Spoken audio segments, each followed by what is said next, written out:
There's a group of people who wake up before dawn. They read the weather and the land like a book.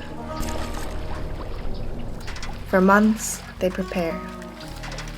They teach their children, train their dogs, and often spend a small fortune.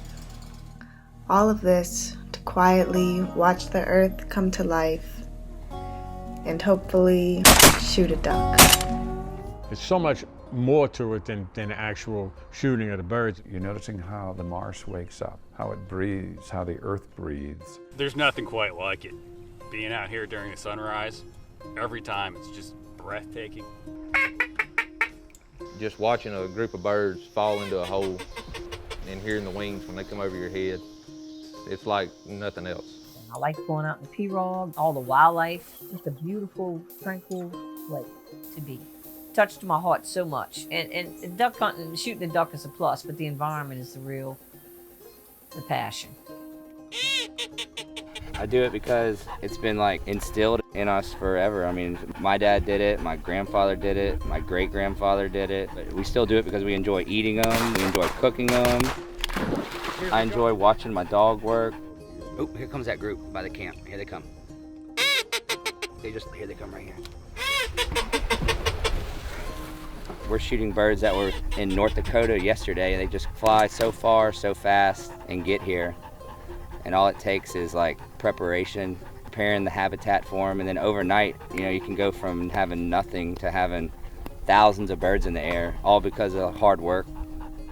We're not just going to a market and buying it from a big chain. And so how's that any different? In fact, we're still honoring our roots and our heritage by hunting and by putting the meat on the table that we've gotten ourselves. Of course, the Mississippi Flyway is one of 4 flyways, basically the highways in the sky, down the continent, that waterfowl use to migrate. And the Mississippi Flyway is really the most important, and that's where most of the birds come because it covers most of the key breeding areas and the largest amount of wintering grounds, which are here in this country, in Louisiana and on the Gulf Coast. The protein supply here was unbelievable, and people were making a living market hunting waterfowl. In the beginning, there were literally clouds of ducks. Just this whole environment is different, and that's part of the charm of it.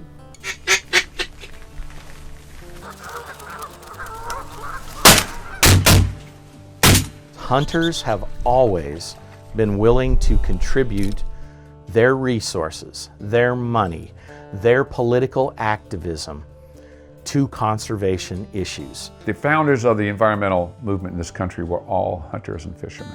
It was hunters who were kind of sounding alarms and recognizing that they were losing species, and that without protection and regulations on how many were hunted, that we would continue to see species go extinct. We've lost a third of our coastal wetlands, one of the most important habitats for wintering ducks in the United States, not just the Mississippi Flyway. You have to have these regulations, and the general public, or especially hunters, need to understand that and need to be part of that. We all have the same intentions, right? We want to have more waterfowl, we want to have better habitat, but there's a good way to do that, and it's working together, and it's not working against each other. It's going to take a lot of money, probably more money than we have, but if we quit working together, then we're done. But working together, it's a way of life for me here. Why I live here.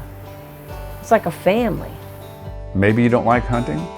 Maybe you don't like guns. Maybe you don't think you like hunters, even though you've never tried to do any of it. But they're important for your clean air and water.